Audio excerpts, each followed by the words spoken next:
Olá, pessoal. Estamos aqui na nossa conferência de encerramento agora com a professora doutora Maria Cecília Colombani.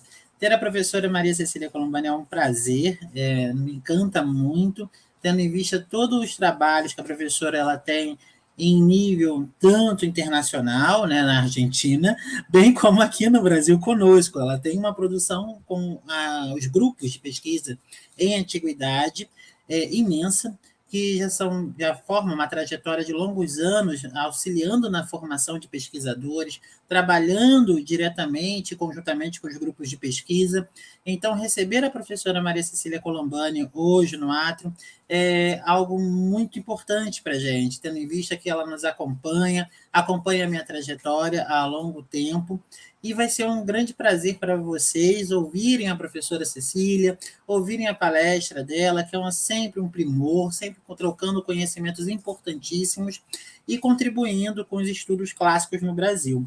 Bom, professora Maria Cecília Colombani, eu gostaria de lembrar a vocês que ela é professora da Universidade de Morón e professora da Universidade de Mar del Plata. Ela atua no campo da filosofia antiga.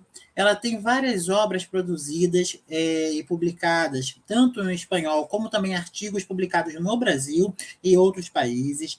Ela já fez parte de pesquisas e seminários, conferências em Lisboa, por exemplo, em Coimbra, né, professora Cecília, participando de atividades na Universidade de Coimbra, em Portugal. Ela já participou de várias outras atividades pelo mundo. Então, falar sobre o currículo da professora Cecília é até difícil, porque são várias produções que ela tem, formando vários pesquisadores, vários alunos ao longo do tempo, e também participando de bancas no Brasil e contribuindo com a nossa área. Bom, professora Cecília, muito obrigado pela sua presença. Eu passo a palavra para a senhora agora. Muchísimas gracias, querido Carlos. Es un enorme placer para mí volver a estar con ustedes, aunque sea en forma virtual. Desearía enormemente estar presente porque los extraño muchísimo, pero bueno, esto es lo que nos toca, así que muy, muy agradecida por la posibilidad de cerrar este evento. Muchísimas gracias a todos. En primer lugar, nos referiremos al mito como un operador de sentido, definiendo nuestro punto de instalación en relación a la complejidad que el mito entraña como sistema de pensamiento. En segundo lugar, el proyecto del presente trabajo consiste en abordar la figura de Hécate en teogonía para descubrir las marcas del poder femenino. Trabajaremos en distintos frentes de análisis para ver sus marcas identitarias y sus índices funcionales. Relevaremos las marcas desde un doble horizonte, uno horizontal y otro vertical. El primero da cuenta de las relaciones entre las diosas y las diversas divinidades, lo cual implica un abordaje genealógico para descubrir su filiación en el marco de los nacimientos divinos. Este plano supone también el análisis de la relación que sostiene con Zeus, vínculo íntimo y de reconocimiento por parte del Padre de hombres y dioses, lo que inscribe una marca fuerte de poder. El plano vertical está dado por las relaciones de las diosas con los hombres. En efecto, una serie de acciones de marcada importancia en el campo antropológico da cuenta de la influencia de Hécate en el universo humano, al tiempo que corrobora su poder como divinidad femenina, un poder que se asienta en formas de saber, sellando el maridaje entre poder y saber como estructuras complementarias. Desde esta perspectiva, el presente trabajo se estructura en 3 áreas de análisis: una dimensión genealógica que da cuenta de su nacimiento, una dimensión identitaria que da cuenta de sus atributos y una dimensión funcional que inscribe su acción sobre los mortales. 3 dimensiones que, a su vez, marcan una dualidad de planos que la diosa parece intersectar de alguna manera: un plano horizontal, homogéneo y de semejanza ontológica, y un plano vertical, heterogéneo, de distinta y disimétrica cualidad de ser. Tal es la brecha, pasar por favor, que separa los 2 planos o mundos de los que habla Louis Gernet al referirse a ambas razas impermeables entre sí. Los ecos de una voz inmemorial. El mito constituye un pilar fundamental en la estructuración de las sociedades humanas a partir de su condición de constituir un relato que aporta sentido a la existencia de los hombres. El mito representa desde este andarivel un operador de sentido y un operador inclusivo. Constituye el relato fundacional en torno al cual se organiza una determinada comunidad que encuentra en ese logos su medio de convergencia, su suelo de instalación. Así entendido, el relato mítico resulta un instrumento cohesionante y aglutinante del colectivo, al tiempo que se erige como un topos de identidad y de pertenencia a esa misma identidad. Al constituir una dación de sentido, se manifiesta como operador de verdad, aproximándose al concepto de aletheia, una verdad entendida desde la propia lógica del mito, que dista, como sabemos, de la lógica de la no contradicción. Verdad entendida como desocultamiento, descubrimiento, develamiento de un fondo que constituye la aletheia esencial. De este modo, el relato otorga pertenencia a una trama cultural compartida y representa un relato que define una determinada identidad. En su condición de realidad instituyente de sentido, el mito otorga los valores y representaciones en torno a los cuales se inscribe una determinada configuración social y el propio mundo encuentra su razón de ser. Esta es su dimensión de operador cultural, ya que tales relatos constituyen una especie de tejido, de entramado discursivo, de tapiz lentamente construido y ordenado que nos alberga identitariamente, que nos protege de nuestra desnudez antropológica. Ese es el valor del relato. El logos nos cobija de nuestra desnudez y contribuye a consolidar nuestro ser en el mundo como el albergue que construimos a partir de nuestras capacidades poéticas. Se trata siempre de una eto-mito-poética. El conjunto de valores, de instituciones y de creencias constituyen un todo que protege desde su trama la pertenencia de los mortales a un determinado circuito de sentido y de significación existencial. ¿Por qué revisitar los mitos?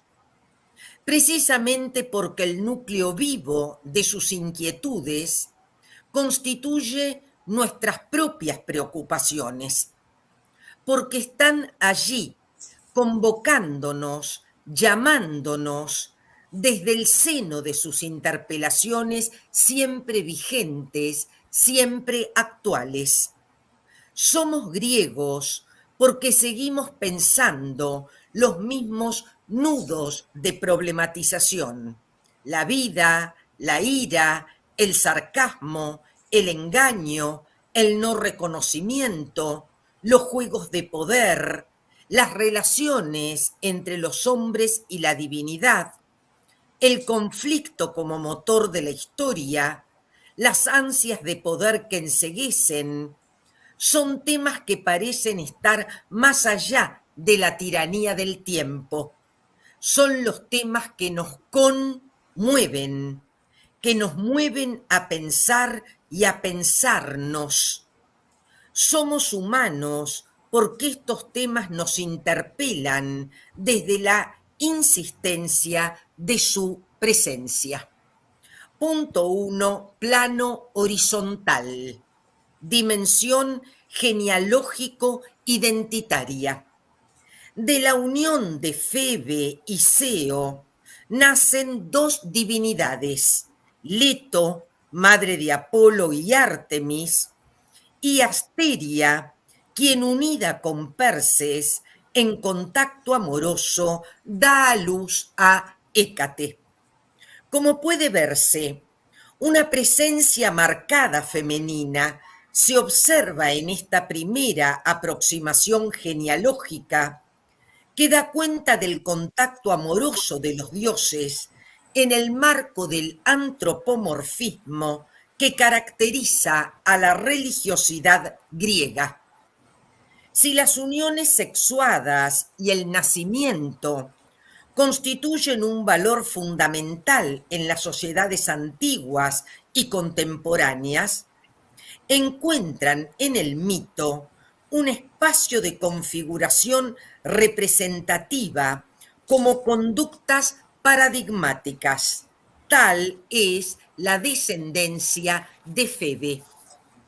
Pasar, por favor. Voy a evitar el griego y paso a la traducción. Engendró a Asteria de buen nombre, a la que una vez Perses condujo a su gran morada para llamarla su esposa.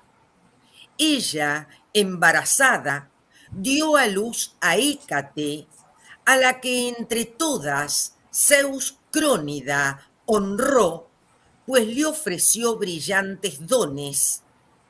Tener su parte de la tierra y del infecundo mar.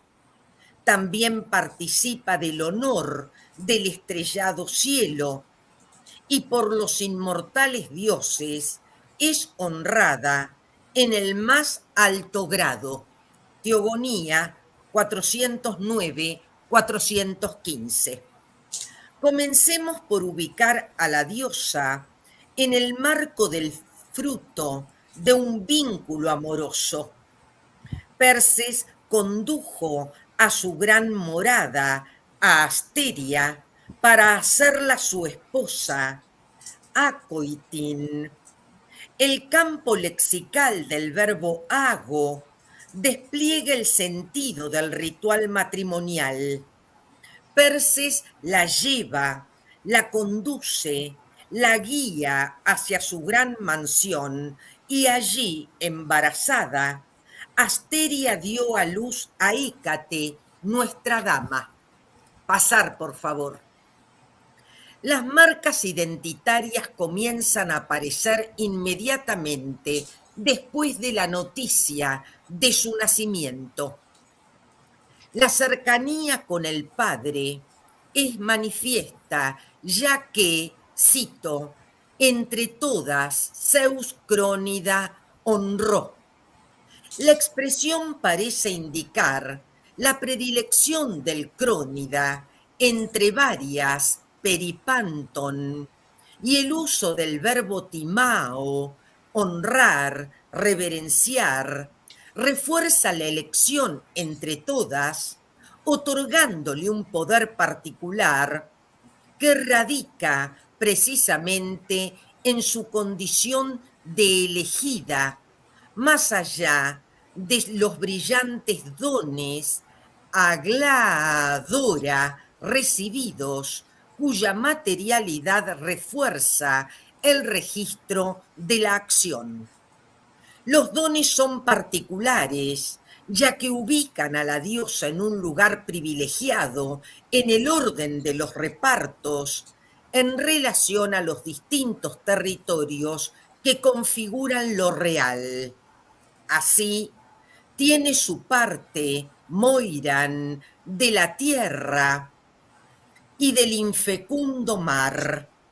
Si algo faltaba en el juego del privilegio, cito, participa del honor del estrellado cielo, cubriendo de ese modo el espectro de lo real en su conjunto, la tierra, el mar y el cielo. El plano horizontal de los vínculos y los juegos de poder que se dan entre las divinidades se completa con el reconocimiento y respeto de todos los inmortales, ya que, cito, es honrada en el más alto grado, tetimene esti malista.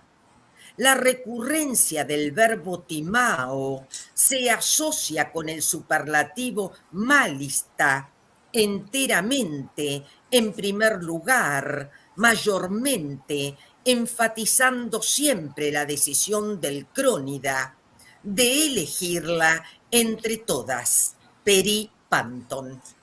Punto 2. Plano vertical, dimensión funcional. Entendemos por plano vertical la acción de Hécate sobre los hombres, así como el proemio de Teogonía se refiere extensamente a la acción de las musas sobre los mortales.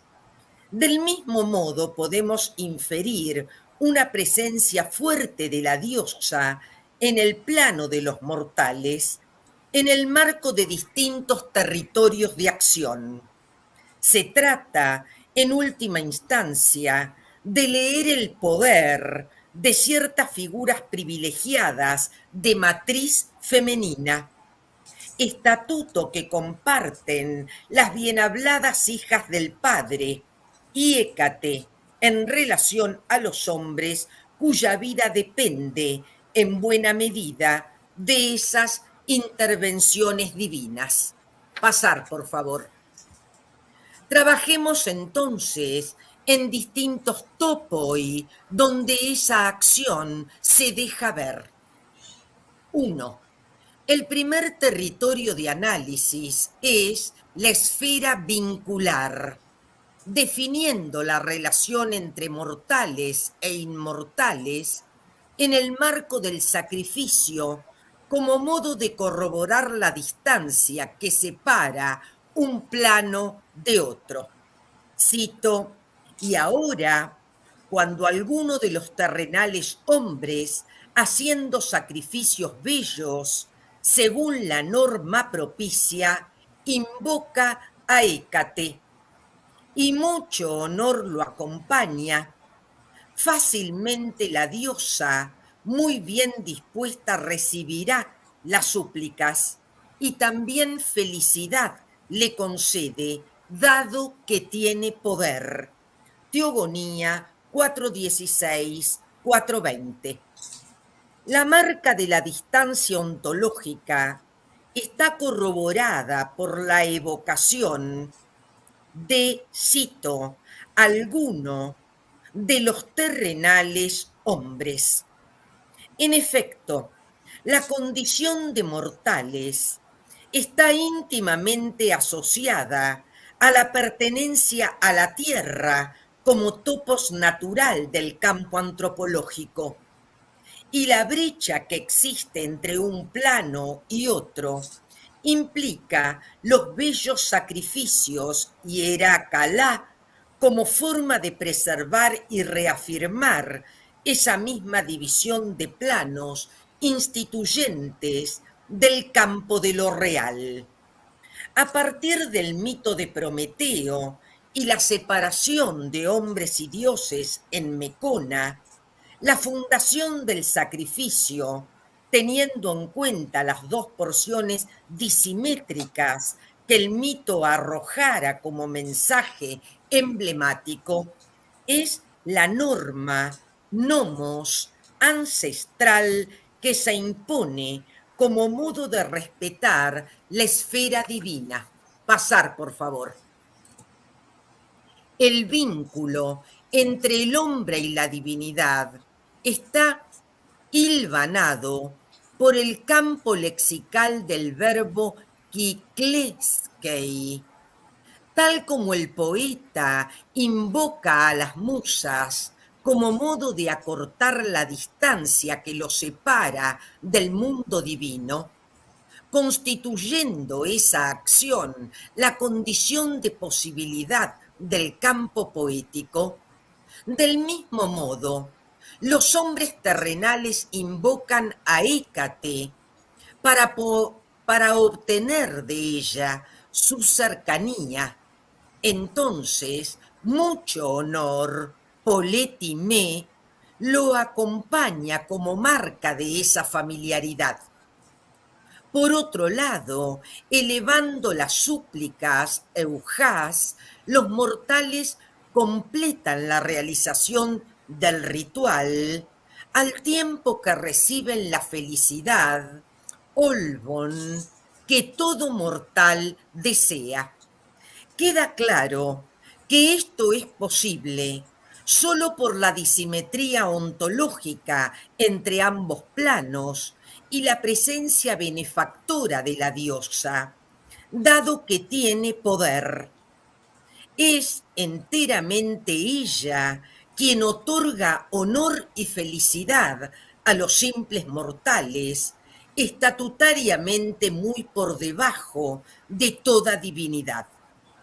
Los dones de los dioses marcan precisamente la subordinación del campo antropológico a la voluntad divina como esfera de la que se depende estructuralmente.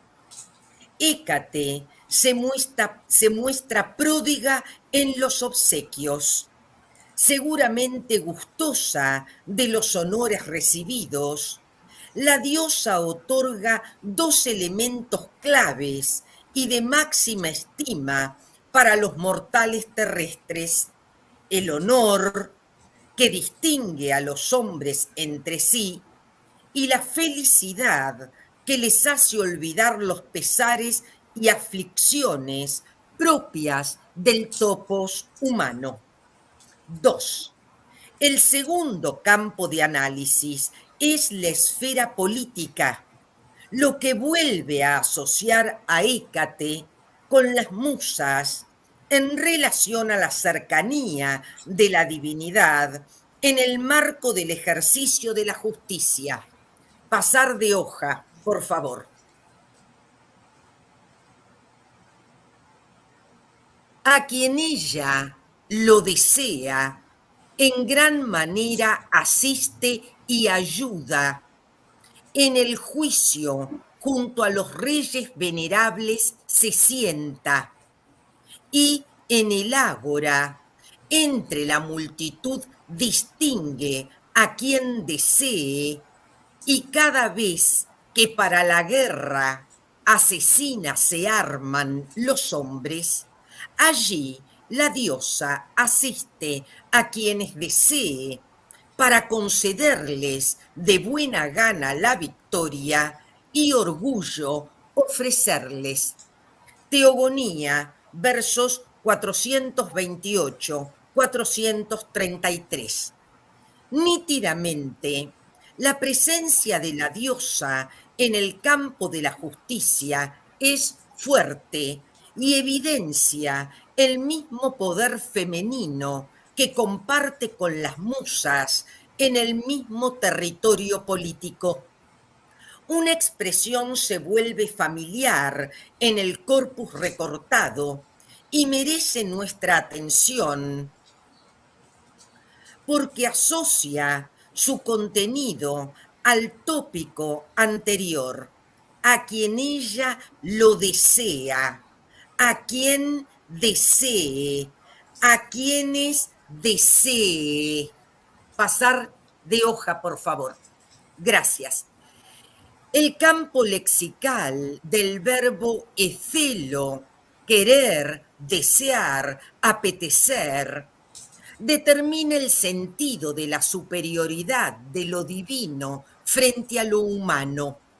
Un nuevo signo de esa superioridad es la irreversibilidad e irrevocabilidad del deseo de los dioses y una vez más la dependencia de los mortales en relación a la arbitrariedad de la voluntad divina, esa esfera insondable e inaccesible para la precariedad de los mortales, vientre tan solo, tal como las musas los nombran a los hombres en el proemio de Teogonía. Dos verbos dan cuenta de la asistencia de la diosa una vez que la decisión está tomada desde la lógica del deseo divino antes mencionada. Paragignomai significa precisamente estar presente, asistir, ayudar, socorrer, significados todos que se inscriben en una dimensión funcional de valencia positiva que denota el poder de Hécate. La familiaridad se define fundamentalmente en la primera acepción, estar presente como modo de estar junto al otro.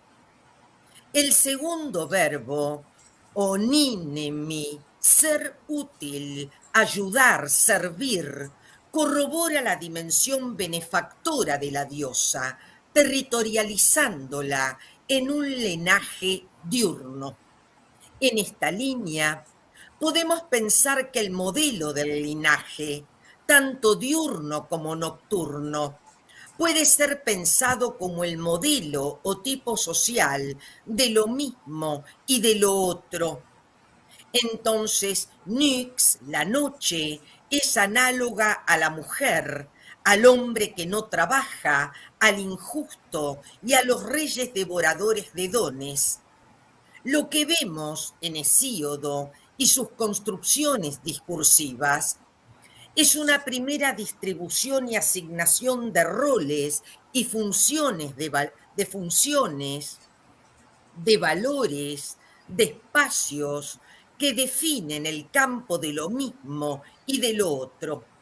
Ahora bien, estos linajes deben ser entendidos dentro de una lógica de la ambigüedad propia del discurso mítico que supone que las oposiciones no son excluyentes, no forman parte de una lógica de la no contradicción que vendrá más tarde con la filosofía.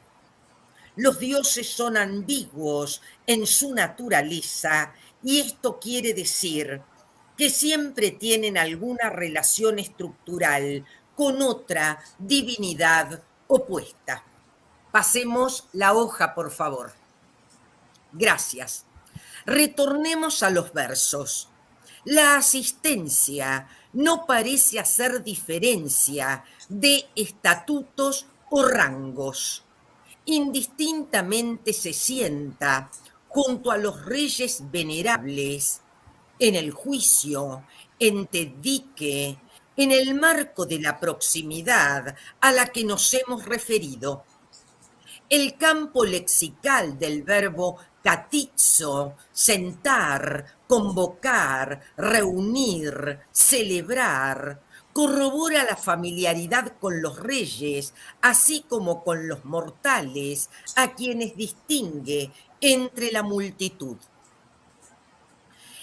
En este caso, es el campo del verbo metaprepo, distinguir, señalar, el que reafirma no solo la presencia, sino también la lógica del deseo. Hécate distingue en el ágora, en agoré, a quien ella desea. Simultáneamente, los versos visibilizan la actividad política tal como se muestra en tiempos hesiódicos. Un nuevo punto combina las dos lógicas imperante en el corpus, la lógica de la voluntad divina y la lógica de la asistencia selectiva, ambas presentes en las marcas identitarias de Hécate como divinidad compleja. Pasar de hoja, por favor. El verbo torizo, armarse, abre el funesto panorama de la guerra, donde la diosa asiste a quien ella desee, en el marco de las relaciones vinculares que los dioses suelen establecer con quienes combaten. En efecto, la guerra es un escenario propicio para detectar los juegos de poder que se establecen entre mortales e inmortales. Es el kairós para visibilizar la protección que los unos brindan a los otros desde la lógica personalísima de escoger a quién asistir. En este marco de fuerte impronta política, la diosa otorga dos elementos que constituyen dos bisagras subjetivantes que hacen al ser mismo del guerrero, la victoria y la gloria. La dimensión del verbo, la dimensión lexical del verbo orego, dibuja la función distributiva de Hécate, quien concede, reparte, dona, ofrece la victoria, Niken, y el orgullo, Kudos, esa gloria que desciende de los dioses, a diferencia de Cleos, que asciende a ellos en tanto rumor que se propaga de boca en boca. Tal como afirma Marcel Detienne, Kudos es la gloria que ilumina al vencedor, especie de gracia divina, instantánea. Los dioses la conceden a unos y la niegan a otros. Por el contrario, Cleos es la gloria tal y como se desarrolla de boca en boca, de generación en generación. Si Kudos desciende de los dioses, Cleos asciende hasta ellos. Fin de cita. Punto 3. El tercer campo de análisis es la esfera agonística, territorio donde se mide la fuerza de los mortales en una sociedad agonística por excelencia. Cambiamos de página. Gracias. Generosa también cuando los hombres compiten en el certamen. Allí la diosa los asiste y ayuda. Y el que venció por su fuerza y su poder, un bello premio fácilmente se lleva alegre y a sus hijos orgullo concede. Generosa, a los jinetes apoya, a quienes desee. Teogonía 435-439. La repetición del adjetivo esfle al comienzo y al final del corpus seleccionado habla de la inclusión de Hécate en el segmento de atributos de valencia positiva que venimos recorriendo. Generosa, pero también noble, valerosa, ilustre. Son algunas de las acepciones que territorializan a la diosa en un linaje luminoso asociado a su capacidad de otorgar beneficios. En este caso, estamos en un escenario afín al anterior, tanto desde la perspectiva agonística como desde lo que significa la gloria y el nombre asociado a la victoria que la propia Hécate dispone. El campo lexical del verbo aethleuo marca la arena del agón. Competir, luchar, combatir en certamen, al tiempo que visibiliza la presencia de quien busca distinguirse en la lucha. Una vez más, la diosa lo asiste y acompaña, repitiéndose los mismos versos utilizados en la cercanía a los reyes. Nueva forma de la victoria, inscrita en una misma preocupación para obtener honor y gloria. La arena política y la esfera agonística parecen ser topoi isomórficos que obedecen a una misma lógica del reconocimiento. Por su fuerza y su poder, son los dos elementos que los hombres terrenales deben ofrecer para lograr la victoria. Pero sabemos que eso no alcanza si no se tiene la asistencia y la ayuda de una divinidad. Nuevo punto donde las dos razas o los dos mundos heterogéneos se permeabilizan de alguna manera, ya que la victoria roza al vencedor a partir no solo de su fuerza, sino también de la ayuda divina.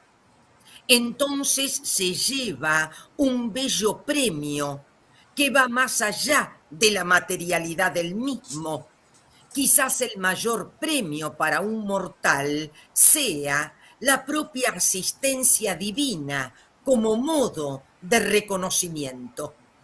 La ley del deseo vuelve a imponerse cuando Generosa apoya a los jinetes hipesi, siempre y cuando así lo desee, nueva marca de un poder irrevocable que se manifiesta en deseo y ayuda. 4.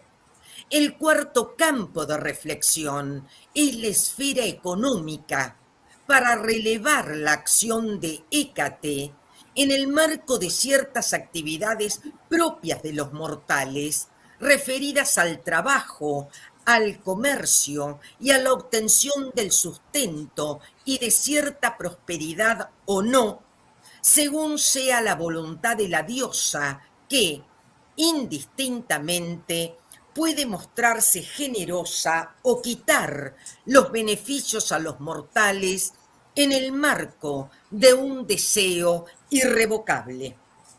Y a los que se esfuerzan en el glauco de difícil travesía y alaban a Hécate y al resonante Enosigeo, a esos fácilmente la orgullosa divinidad proporciona pesca abundante, pero rápido quita la pesca que aparece si no lo quiere su ánimo.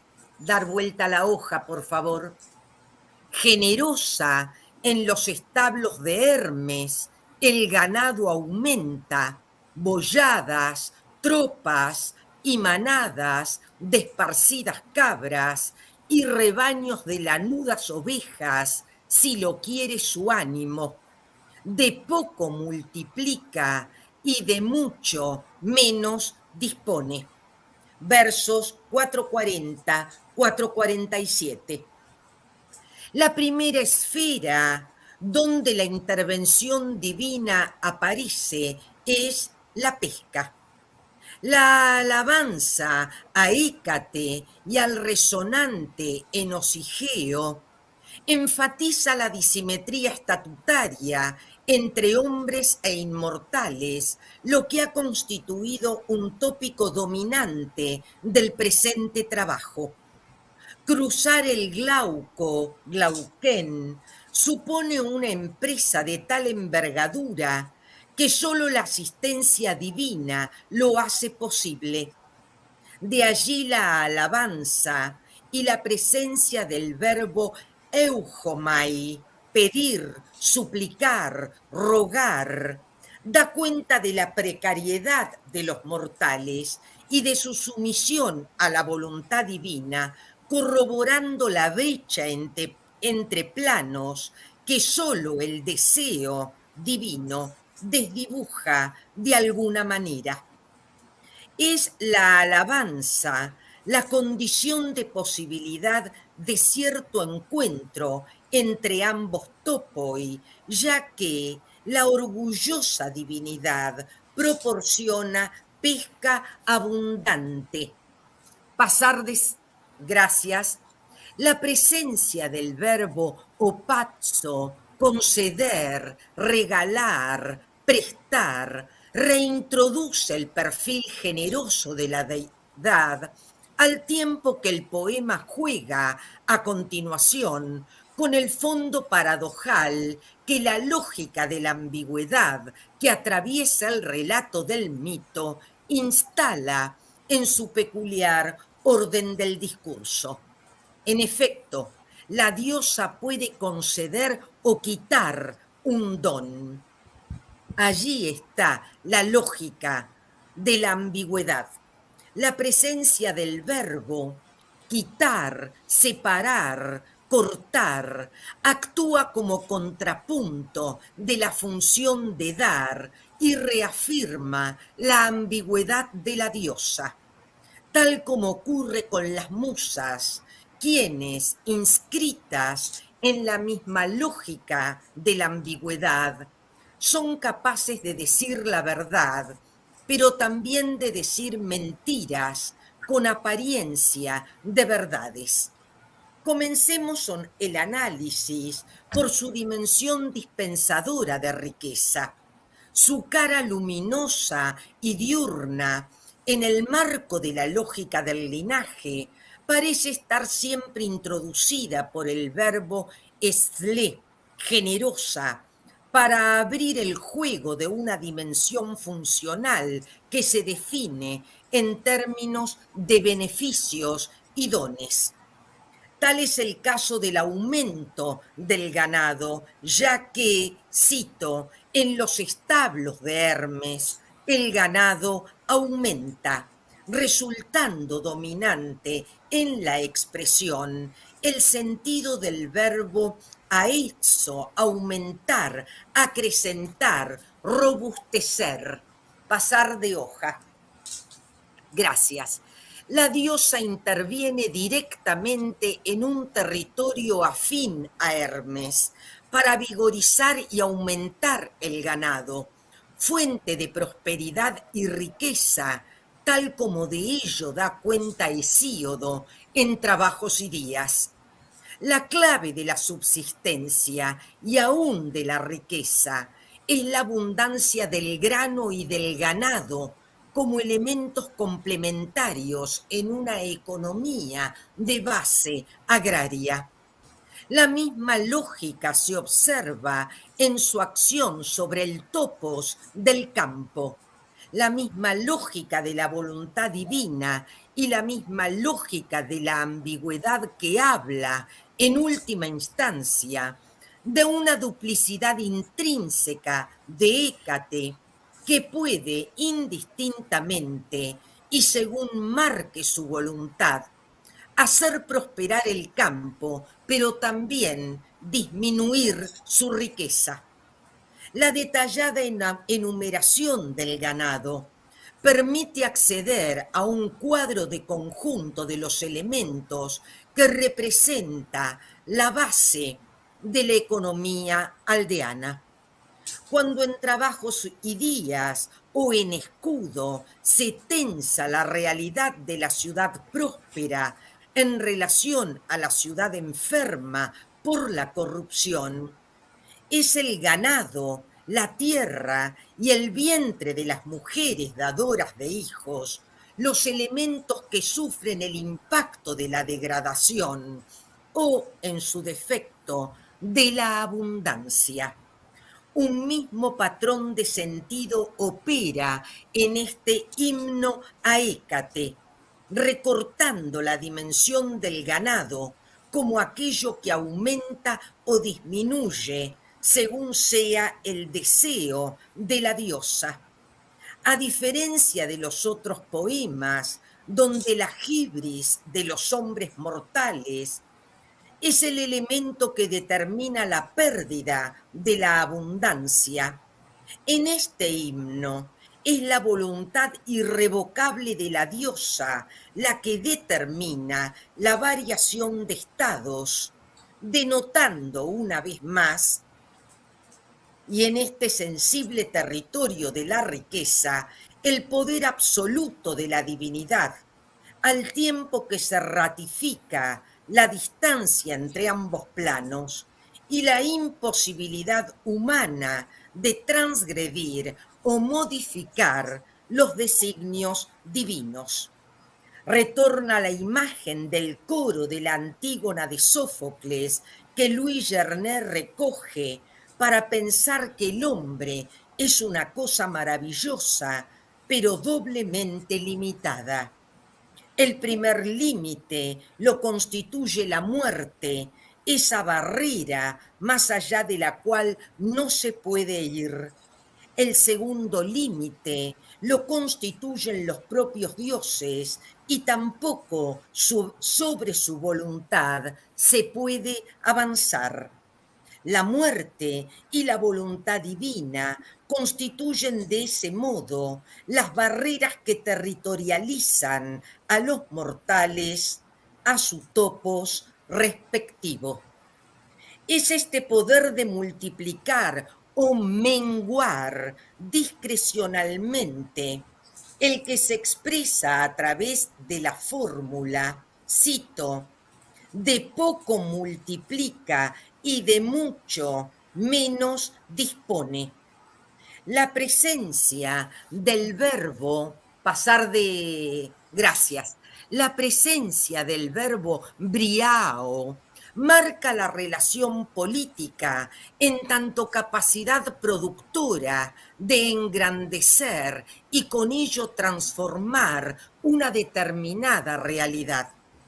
Ese poder transformador que causa efectos sobre la realidad se inscribe en relaciones de poder que configuran lo político.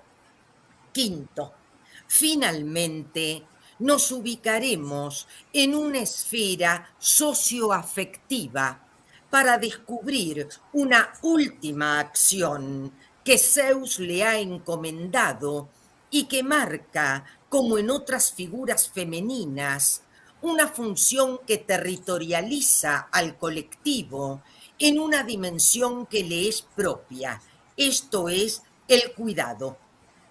Así, aunque es ungénita de madre, entre todos los inmortales es honrada con privilegios, pues la hizo nodriza de varones el Crónida, los que después de ella con sus ojos vieron la luz de la mira penetrante, Eos.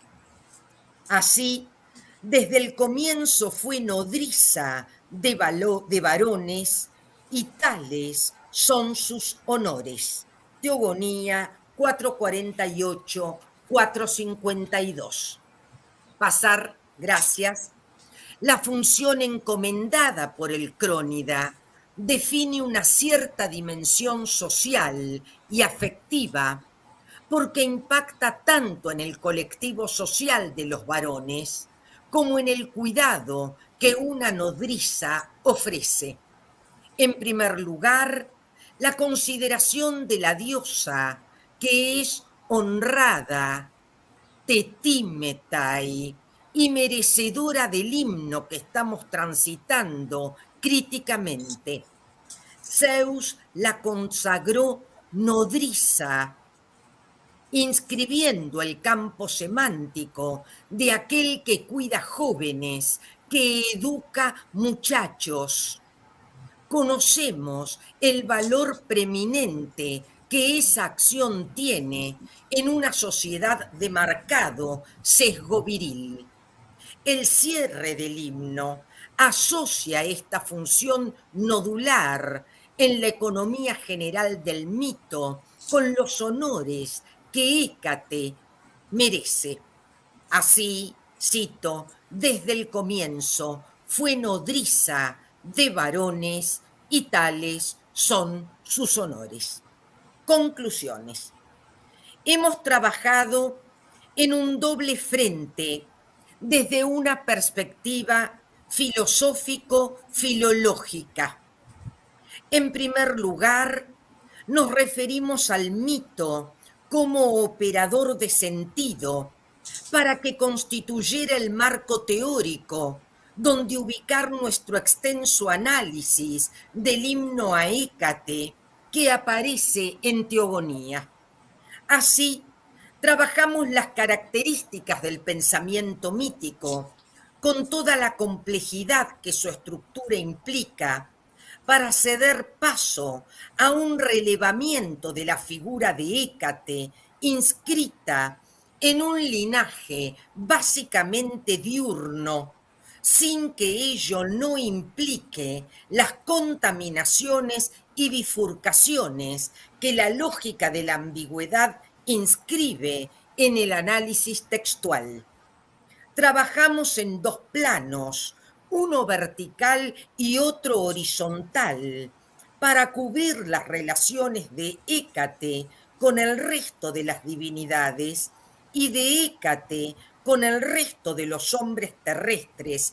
Y en este plano distinguimos 5 esferas de la acción de la diosa, donde pudimos ver las relaciones de poder y saber que la diosa juega desde su registro estatutario, así como su dimensión política en tanto productora de efectos sobre lo real. Muito obrigado. Aquí está la bibliografía. Muchísimas gracias por la atención. Querida Cecília, muito obrigado. A palestra foi maravilhosa. Poder ver te falando sobre Hecate é um prazer, tendo em vista que a jornada ela fala sobre estudos de magia, né? E nada melhor do que a gente encerrar com a deusa da magia, que vem a ser a deusa Hecate. Cecília, durante a sua fala, uma questão me chamou a atenção e eu gostaria de fazer uma pergunta, né, sobre a questão de Hecate. Seria referente a esse papel, né, que ela exerce no imaginário grego pela literatura, né, e também pelos vasos, essa associação forte, sempre como uma deusa que ela está agindo, né? Ela é uma deusa de ação, pelo menos a gente vê nos mitos, a gente vê nos vasos, sempre uma deusa que a gente pode falar como empoderada, né? Ela está sempre colocando esse papel de ação diante dos contextos, ou até mesmo muitas coisas que a gente sabe de Hecate, muitas vezes estão relacionados com mitos de outros deuses, onde ela está sempre agindo, ela está ajudando, ela está combatendo. E sim, eu queria fazer uma pergunta para ti, se dentro, né, dessa chave de análises que você construiu, que você elaborou, você também consegue concebê-la dentro dessa perspectiva de uma deusa de ação, uma deusa que ela chega a ter uma autonomia dentro do mito, né, dentro dos mitos, porque ela toma decisões, ela age, ela não segue, né, somente ordens, ou ela segue um determinado padrão, ela tem vários campos de ação. Se você consegue perceber essas construções literárias, né, em torno de Hecate dessa forma. Sí, Yo coincido con lo que vos decís y por eso he tomado el himno o de Hesíodo, el himno hesiódico, porque espero que se haya podido ver en la conferencia los distintos campos de acción que representan no solamente un poder de la diosa, sino también un saber de la divinidad.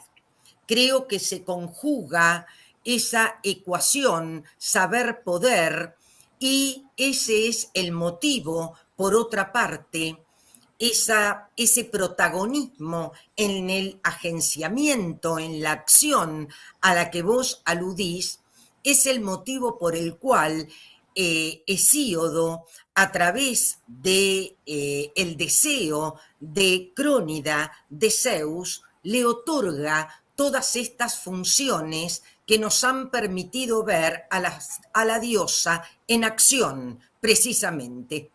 Es una de las diosas, por lo menos a nivel de teogonía, que más fuertemente intervienen sobre el campo de los hombres.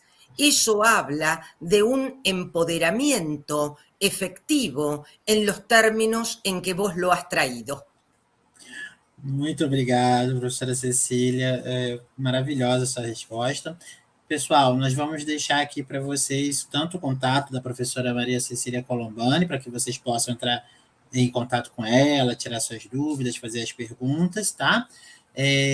Estamos agora chegando ao final do nosso evento e fechando com chave de ouro através dessa conferência da professora Cecília.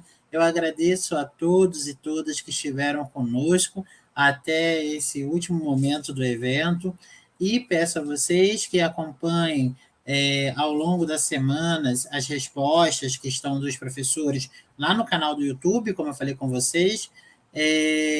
Agradeço também a todos que participaram de todas as atividades e em breve nós vamos ter a publicação do nosso evento, tá? Vai sair um livro, um formato e-book, provavelmente para o primeiro semestre de 2022, onde nós vamos ter essas conferências todas disponibilizadas. Eu agradeço à professora Arlete José Mota, agradeço ao professor Anderson Martins, agradeço aos professores da UFMS, aos professores do Museu de Arqueologia da UFMS, aos nossos parceiros do GEMAN, do LECA UFPEL, do Mestrado Profissional em Ensino de História, todos os professores que estiveram conosco nas palestras ao longo dessa semana, fazendo suas conferências, dialogando através dos comentários do YouTube com o nosso público. Agradeço aos nossos monitores que estão trabalhando arduamente para a execução dessas atividades e eu deixo a todos um abraço e até breve, porque logo, logo a gente vem com a jornada de numismática, o primeiro webinário internacional, tá bom, pessoal? Então, tchau, tchau, até breve, Muchísimas galera. gracias, muchísimas gracias.